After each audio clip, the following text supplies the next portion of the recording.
Gentlemen, now from St. Louis is Bob Costa of the Washington Post. Here in New York, Jonathan Karl of ABC News, and Frank Luntz, founder and chairman of Luntz Global. That's a consulting and polling firm. I'm pleased to have all of them on this program. Jonathan, where do you think, after the release of the video, after the debate, after what Paul Ryan said this morning, where are we with respect to Donald Trump and his campaign, and what might we expect the rest of this week? Well, we're at this extraordinary point where the Speaker of the House, where the most powerful Republican in the land, will not defend his party's nominee, will not campaign for him. He's technically said he hasn't unendorsed him. I don't know what an unendorsement looks like, if that's not an unendorsement. Trump had a debate performance that exceeded expectations, very low expectations that those in his party had. So compared to the first debate, yes, he was better. So he stopped the bleeding to a degree. You didn't see an exodus of more Republicans leaving him in the hours after the debate.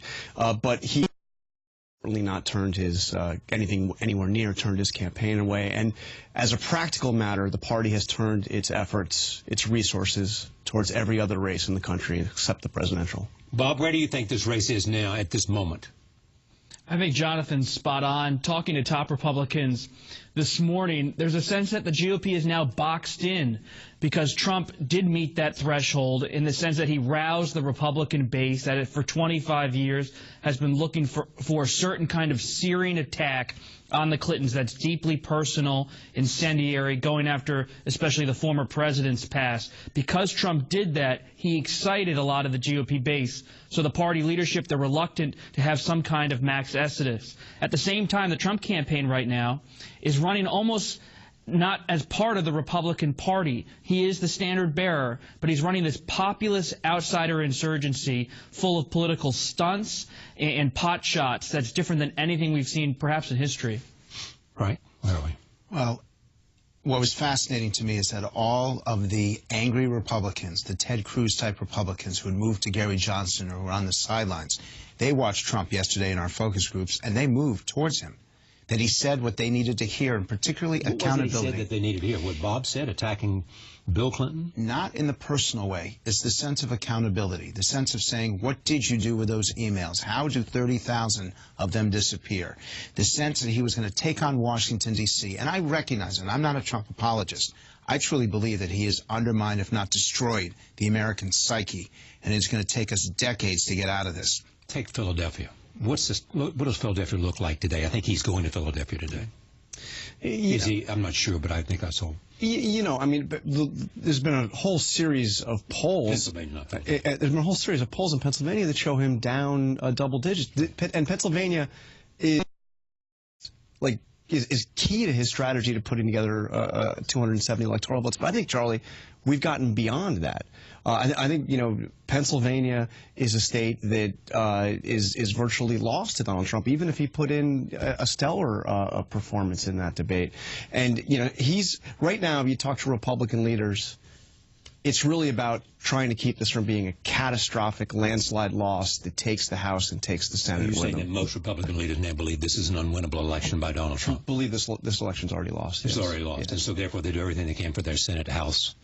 There's governors and mayors. There's a strategic debate about that, whether or not you need to prop him up so it isn't a total disastrous loss, or whether or not you have to simply cut him loose. And I don't believe that. I don't believe it's absolutely preordained at this point. You believe there's a path for Donald Trump to win? A very difficult one and a very narrow one. And does it have to include Pennsylvania? It has to include Pennsylvania. And down by 10. And it has to include October 19th. It means that he needs a stellar performance without any of the histrionics, without any of those personal attacks, to basically do this as a prosecution. That's not part of the plan. I know, but he's never been able to. I agree with that. He's never been able to do that. He's never had the discipline, never had the focus. I am not a Trump apologist, but we have called him dead. He's truly a cat, but he's had 9 lives already. Bob, what's the plan? I think the most telling scene I've covered in the last year came last night. It was around midnight.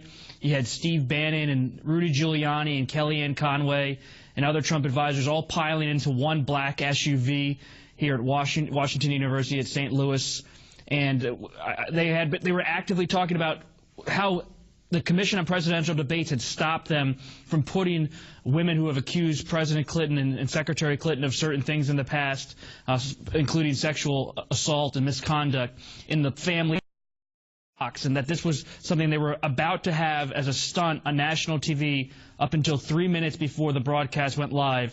This was on record from Rudy Giuliani. The plan was to have these women walk out and confront President Clinton in that moment where usually the spouses shake hands. They wanted the women confronting President Clinton. This was at the top of the agenda for the Trump campaign, confirmed by both sides of the discussions. To this idea that the Trump campaign out right now is thinking of the party, I think I'm not really hearing that in my report. When I spoke to Trump on Saturday, Charlie, at length, he said the Republican Party, to him, doesn't mean that much. He thinks they've lost in the past before because they don't have the guts, as he put it, to challenge the status quo and to challenge the Clintons. So this is a candidate and a campaign who are consumed with their own agenda, their own strategy, not really thinking about what Speaker Ryan or what Speaker McConnell wants. Okay, let me just go back to that plan that you and Dan Balls, I think, wrote about today. Am I correct? Yes. So they wanted to put those women that were part of the press conference in the VIP box. Now, would they want them to be there where Bill Clinton was? Did they want them, what was the purpose, and who stopped it? Frank Fahrenkopf stopped it? He did. And and as I understand from your piece, Frank Fahrenkopf, Rudy Giuliani was going to take them up to the box, escort them to the box. Is that correct? Well, they were going to be escorted to the box, but not only that, Charlie, they were going to be the people who actually walk out instead of Melania Trump.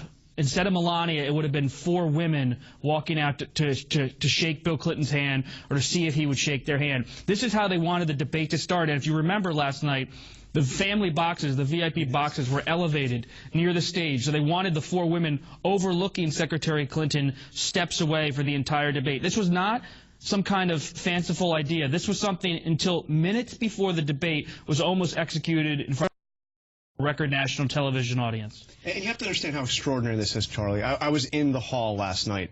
The VIP box, unlike the previous debate, were the only seats there on the stage, on the actual stage. I mean, these were so close you could basically reach over and tap Martha Raddatz or Anderson Cooper on the shoulder.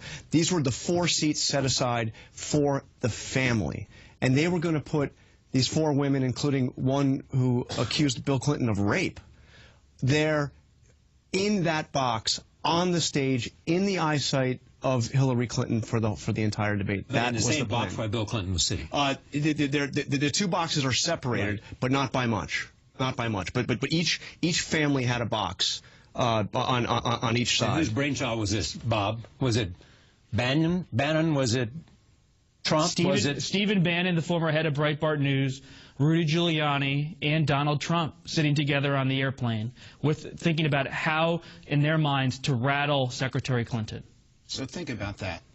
Instead of focusing on what's wrong with Washington, what's gone wrong with Wall Street, they're trying to pull off a political stunt that would have enraged more than half the country, would have made the point.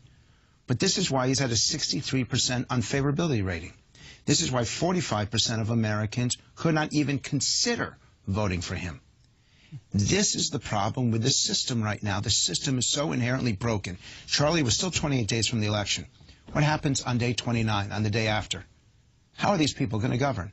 How are they going to talk to each other? How are they going to even sit in the same room? And the Republicans, they're so divided now that Paul Ryan is not absolutely assured of being reelected Speaker.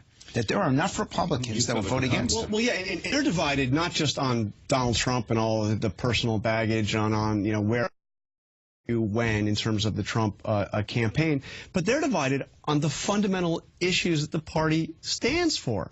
Is this a party of free trade? Is this a party of immigration reform? Is this a party of entitlement reform? What does this party stand for?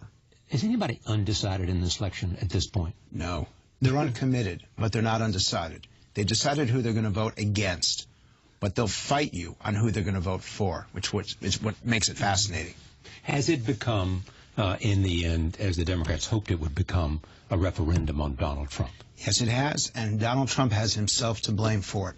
It was his language, it was his behavior, it was his tactics, and it was his antics that caused this to happen. Now, but the problem is you can't get over it. I cannot emphasize this enough. This has gone so deep into the public psyche that it is going to take years to rid ourselves of this poison. And the extraordinary thing is Coming to you in a moment, Bob, right now.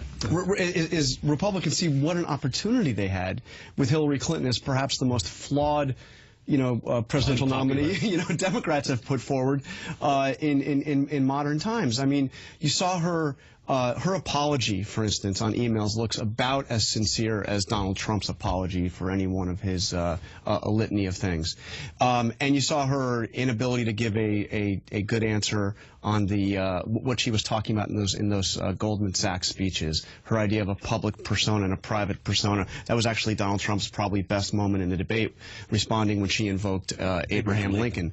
And you saw, you have a situation where Obamacare is facing a severe crisis, and Republicans are unable to really effectively make it an issue. It has not become a big issue, hasn't it? No, no. So, go ahead, Bob. Well, Charlie, just quickly, one thing I'm so struck by last night, talking to Trump officials, talking to Trump on Saturday, and talking to voters, is that the right-left dynamic of political campaigns is not happening right now. That dynamic is not occurring. What we're seeing right now is Trump in conversations with the Post and others, and his people are thinking the same way. They're against they can't stand the media, they can't stand the Republican Party, and they don't like the Democratic Party. And they're just disengaged from all three of those institutions and think there's some kind of conspiratorial collusion among those three groups.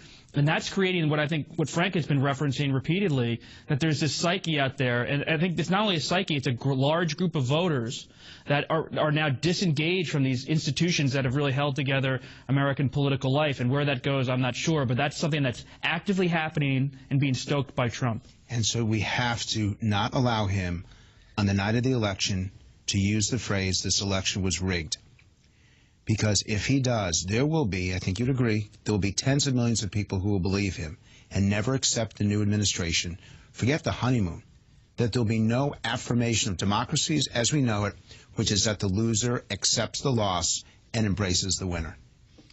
He was talking about putting her in jail in the presidential debate. I mean, just allow that moment to sink in. I mean, to see him say that he would... And calling her a liar about 10 times during the debate. With respect to the Russians, any news with respect to how the U.S. government and the FBI and the National Security Council and NSA see the actions of the Russians? Well, the intelligence community has come out with their finding that it was the Russians, that it almost certainly had to be approved by the most senior level of the Russian government. The big question is, now what? What do they do about it? And I don't see, I don't think that's clear at all. I mean, we put that question to the White House, and they say we don't know. We don't know. That's what we don't know. say. I mean, they're worried. The fear is, and I think we discussed this a while back. They have to retaliate. There's a sense that in some way, but there's also a risk if they retaliate. I think you've talked to Richard Clark about this. If they retaliate, then the Russians retaliate. What happens if they take out the electrical grid in New York City? I mean, the cyber war is an entirely, new frontier, and it's dangerous. And sure, we could we have the capability to retaliate in kind. It'd be interesting to see, Vladimir Putin's emails or banking transactions play out on some version of WikiLeaks. But what's the retaliation to the retaliation? Bob, do you expect more disclosures to come out about what Trump may or may not have said to either Howard Stern or some other entertainment or media outlet that will simply keep this whole pot being stirred by disclosures as people realize that there's a whole lot of stuff out there because Donald Trump has been a celebrity and has been in pursuit of attention for a long time? Certainly. The Washington Post, other news organizations are looking into it. And you also have the Trump campaign, based on my reporting, fully aware of different tapes and videos that are out there and that are possibly coming out. In fact, Trump's Inner Circle is bracing this morning and afternoon for more things to come out later this week. There's just an expectation in Trump Tower that that's going to happen. But the gold mine is really The Apprentice. The Apprentice, the NBC series that Trump was on. Mark Burnett, the producer of that series, is the owner of many tapes, B-roll, things that were never broadcast featuring Trump. He has been reluctant. He has not released those tapes. Everyone is trying to get a hold on the Apprentice tapes. It's 12 seasons of tapes. They're what? 12 seasons of Apprentice tapes. I talked to a guy who worked on the sound for that show. And he heard these things, and sound people do not destroy what they have. So it absolutely exists. So if Donald Trump said it, it's going to come out. We'll be right back. Stay with us.